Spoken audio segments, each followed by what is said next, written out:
François Bozizé, bonjour. Bonjour madame.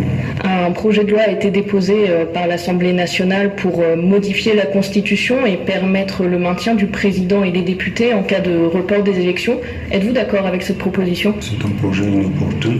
Ce projet viole les dispositions de la Constitution centrafricaine.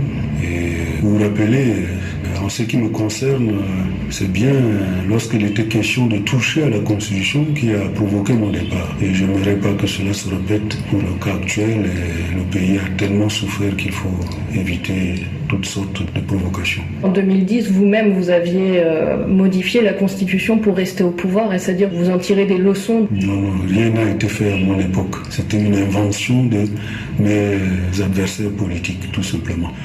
La situation était un peu confuse et le délai se raccourcissait. Et puisque la Constitution était ouverte dans ce cas, effectivement, l'Assemblée nationale était contrainte de voter une loi qui permettait la prolongation du mandat du chef de l'État jusqu'aux prochaines élections. Et c'est ce qui a été fait. Pourquoi être contre aujourd'hui?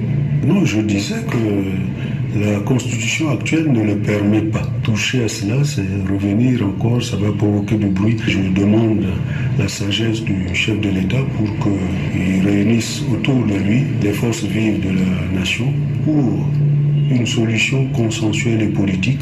Je crois que c'est la meilleure voie. Dans l'une de vos rares apparitions publiques après la cérémonie des 1 an de l'accord de paix, on vous a vu souriant auprès du président Touadéra. Comment vont vos relations? Vous savez, avec le président Touadéra, on se connaît depuis longtemps. On se parle normalement. On s'est rencontrés à plusieurs reprises. On a échangé sur les problèmes de l'heure. Ne pas confondre cela avec la situation du pays et les agissements de ses collaborateurs troubadours qui font du tapage pour se remplir les poches. Néanmoins, vous avez rejoint la coalition d'opposition, la COD 2020. Pourquoi venir rejoindre directement le pouvoir en place alors qu'il y a une situation difficile? Il faudrait bien qu'il y ait une opposition pour l'aider à corriger les maux qui gangrènent le pays. C'est normal d'être à l'opposition pour le conseiller, une manière d'aider le pays. En vous étant allié à d'importants partis d'opposition, et c'est-à-dire que vous êtes prêt à vous désister à la faveur d'un candidat unique à l'élection présidentielle? La question n'est pas encore posée pour le moment, dans la mesure où l'ANE n'a pas encore clarifié sa position. C'est encore confus et lorsque l'occasion se présentera, vous aurez une réponse à cet effet. Mais vous êtes rentré pour être candidat? Tout dépend de ce que décidera mon parti. Rien n'est exclu. Pour le moment, rien ne m'empêche d'être candidat. Vous dites avoir fait l'objet récemment de menaces. Comment percevez-vous cette situation? Au cours du mois, il y a eu des opérations militaires à mon domicile à plusieurs reprises. Et c'était effectivement des tentations qui ne semblent pas être justifiées du moment que je ne menace personne, je ne dérange personne. Pourquoi le pouvoir envoie la troupe bien armée, venir à hauteur de ma maison, prendre des dispositions de combat? C'est pas normal ça. Une troupe qui tourne autour de votre résidence, ça dit beaucoup de choses. Tout cela prouve bien qu'il y a de mauvaises intentions cachées. Est-ce que vous comprenez que vous puissiez canaliser certaines frustrations ici dans le pays? Non, c'est le passé. Après moi, il y a eu des moments difficiles pour le peuple centrafricain. Et je crois que frustration, peut-être pour d'autres personnes, mais pas pour le Bozizé. Pour les populations?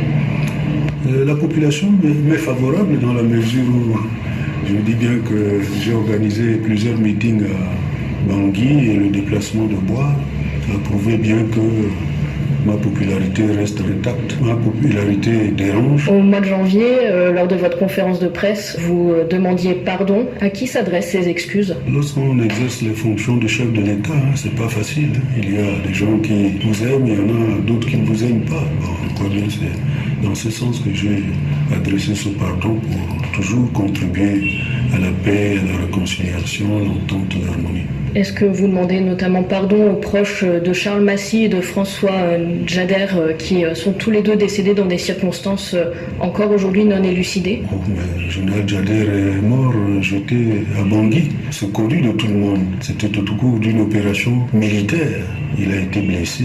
Je lui ai rendu visite à l'hôpital et les médecins n'ont pas pu dresser la situation.